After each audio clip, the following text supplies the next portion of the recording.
What's up, everybody? This is Trey Biddy with HawgSports.com coming to you from Bud Walton Arena, Fayetteville, Arkansas, following a 69-59 win over the Texas A&M Aggies. You wanted a basketball walk and talk, so here it is. Here it is, and what a great game to do it.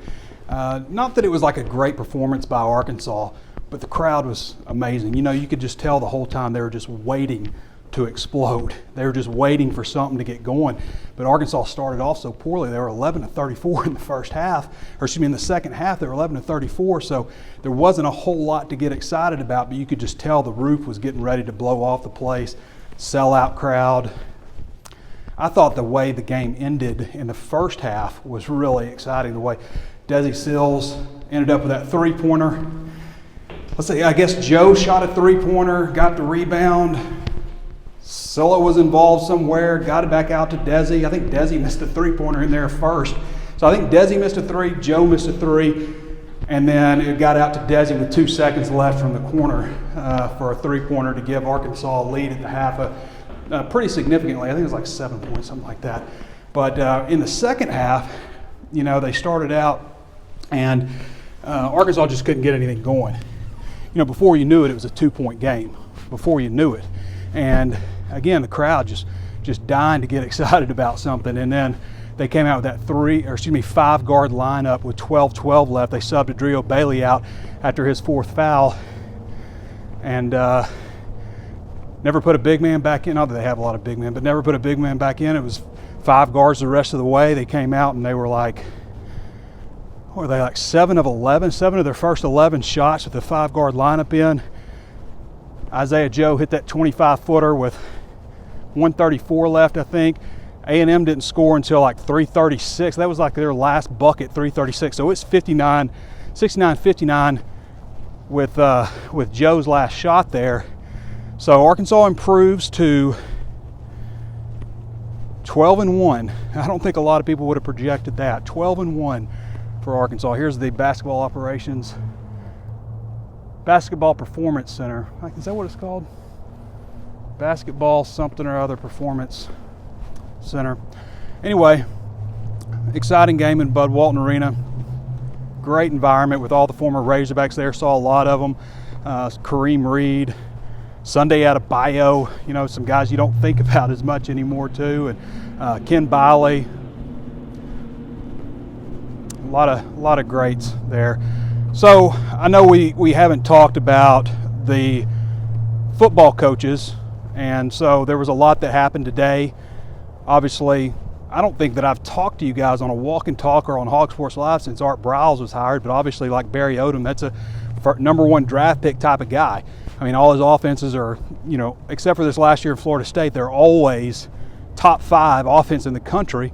Of course, Justin Stepp retained at wide receivers coach. I don't think they've had official announcement, but we did get something from FOIA on salaries, and Stepp was mentioned at getting $400,000 a year. Let's see, who else has been recent? John Cooper, that hasn't been officially announced, but we've had John Cooper's name out. And by the way, you know, I know there's a lot of people that took advantage of our special, and I want to thank everybody who did over the last couple of months. We ran a lot of different specials and stuff, but if you were at HawgSports.com, you would have known a long time ago that John Cooper was going to be the tight ends coach. That let's see, who else has been recent? Derek LeBlanc. I mean, we've been sitting on that one forever, just kind of hitting at it, but just to kind of go down some of these guys. Scott Fountain was another one that we broke today, the special teams coordinator, but I just want to go down. So Cooper, you know, a lot of people that I talk to just, you know, talk about him being a rising star in the business. Of course, Brad Davis was a big get for him on the offensive line coach. Jimmy Smith today, was that broken today? It seems like so much stuff happened today. Yeah, I guess that was broken. We ran something this morning. I was just like, well, it's time to put this out. But we put something out this morning just about, and that's kind of the method I've used, is saying so-and-so is a strong candidate for such and such job. But Jimmy Smith, I think, is really interesting just because, you know, he's not your standard hire. And we've seen a couple of those guys like Sam Carter and Ryan Rhodes, a couple of guys that, you know, aren't traditional type of hires at Arkansas. And this guy was in high school. He was he led Cedar Grove to 2 state championships in football over 4 years and 4 state championships in track over 4 years. He's really tied in. I hear some great things about him as a recruiter. Arkansas is really going to want to get into Georgia here. Really going to want to get into Georgia. So Jimmy Smith, an interesting hire there. Scott Fountain, I mean, when he was at Auburn in 2015, he was the number 8 ranked recruiter in the country. I mean, that's pretty solid, and got a great reputation as a special teams coach. So those are a few of the recent hires. Ed Ellis, you know, I don't dispute that Ed Ellis. I feel like Ed Ellis is a strong candidate, and it makes a lot of sense. I just can't confirm it 100%. You know, like these other hires, I'm telling you, those are the hires. I think Ed Ellis is coming, but I can't confirm. I just can't confirm it 100%, but that doesn't mean he's not. And I like to have things, you know, I like to know for sure before I put something out there. So that's why I haven't just gone 100% that he's the guy and just said, you know, he's a strong candidate for the position. So it's a nice night out here. It's like 40-something degrees. I think it's probably 40 degrees in Fayetteville right now. But I don't know. Things are kind of looking up. You know, with all the things that have happened recently, when you think about, you know, everything we've gone through, and, you know, with Mike Anderson, you know, had some good times with Mike. Absolutely had some good times. But just never really got over that hump. And here I feel like we're watching a team that isn't that different from the teams that Mike has had, and they just figure out ways to win. Even tonight, you know, was a bad shooting night. Like I said, they were 11 of 34. The real difference in this game, I think, for Texas A&M is they were 10 of 19. They only got 19 shots off in the second half, and I think a large part of it is because the turnover margin in the second half was 11-2. 11-2. So. And Arkansas didn't out-rebound them or anything. They got more shots off. They got, you know, more turnovers.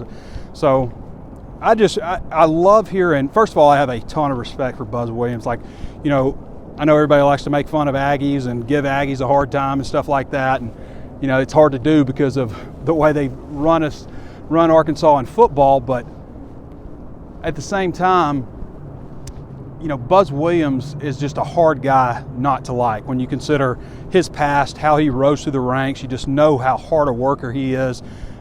Just seems like a class guy. And I love when other coaches come in to Fayetteville and they talk about the crowd and how it's, you know, as good a crowd as you'll see in college basketball. And Eric Musselman also said he had a friend with him from the San Francisco Bay Area there who said he's never been in a basketball venue before that was as loud as Bud Walton, and it got really loud sometimes. And you know, just the scene, I found myself just like taking a bunch of pictures just because you don't see it like completely full that often. I mean, it's been since like Georgia 2009 or something, I think, since there's been that many people in there. So anyway, I don't know what else to talk about, but you know, I like I was saying, I just think about where things are with basketball, and it feels like things are really starting to happen, like to where I feel like it's going to be a really sad day when Eric Musselman leaves Arkansas or retires. Hopefully he just retires here and that's how it works out. But I just feel like Arkansas's got a really good coach there. And then I flip it to Sam Pittman and the things that he has done so far and hasn't built a traditional staff. You know, like the last guy that they hired that wasn't an assistant coach, at least an assistant coach, I guess. You know, I say that, but Bielema's last couple of hires, John Scott Jr., Kurt Anderson, the outside linebackers coach whose name escapes me, but he's a Louisiana guy, but they were NFL assistant coaches. So assistant coaches.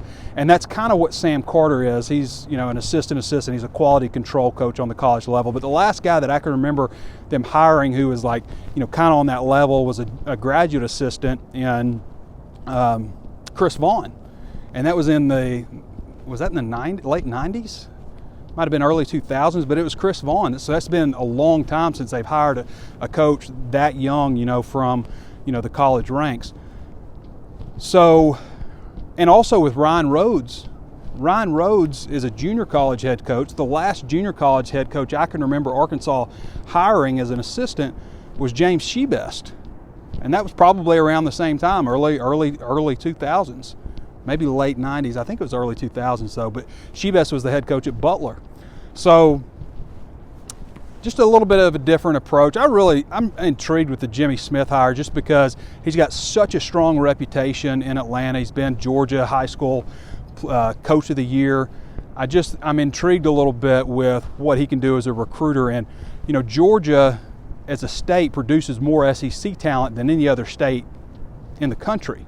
Everybody's trying to get in there. But Pittman's got a good reputation there. You've got some coaches that have some knowledge about the background of that area. And then you look at some other coaches like Derek LeBlanc. He's got those ties to Louisiana. He's got some ties in Texas too. His son plays at North Texas. He was a coach at North Texas. You know, been in Arkansas, so he knows the landscape from Henderson State and Arkansas Tech. Coached in Mississippi at Southern Miss. So, you know, when you think about some of the things that they're doing, putting this staff together, you've got guys who are originally from South Carolina, guys who are from Alabama, guys who are from Louisiana, guys who are from Georgia.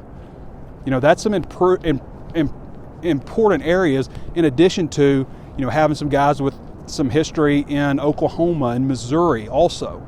And of course, you know, as we mentioned, Texas. So I'm intrigued with the staff. I think it's a staff that they're building to recruit. And also, you know, with Ryan Rhodes, a guy who knows the junior college landscape. So I've broken that down numerous times about how Arkansas has to recruit, and really kind of had the footprint laid out really before Chad Morris did. Just kind of on my theories on where Arkansas should recruit. Obviously, you recruit the Dallas, East Texas regions, you know, extremely hard. You can pull some out of Memphis. You can pull some out of Tulsa. You know, there's certain areas you don't want to extend. I don't know that it makes a whole lot of sense to extend all the way out into Florida, but it's sometimes, you know, I've been told also, like, you go into South Florida, everything's far away from South Florida, so maybe that's an avenue to take. But you definitely got to hit Louisiana. There are too many good prospects in Louisiana not to hit that state. Yeah, and if you can get into Georgia and get some guys, Arkansas has brought in some great players over the years from the state of Georgia. It's just a little far away. You cross a lot of SEC teams on your way to Arkansas from Georgia, so you got to really have that good relationship. And Pittman has proven in the past at Arkansas that he can go long distances and get big-time recruits. I mean, Denver Kirkland, Jalen Merrick.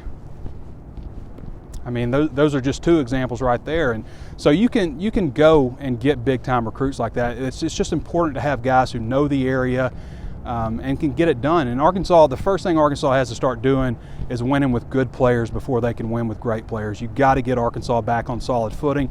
That's what this whole thing has been about for me. So we're going to wrap it up. Arkansas winning 69-59 over Texas A&M. Always good to beat the Aggies, right? Football staff pretty much assembled. We're still waiting on I'm still waiting to be official on strength and conditioning, but I have no reason to think that that's not going to happen, other than I don't have it confirmed. So I want to thank everybody for watching. I hope you enjoy this one as much as the football walk and talks. Heck, it was mostly about football, wasn't it? This has been Trey Biddy with HawgSports.com, and we'll catch you next time.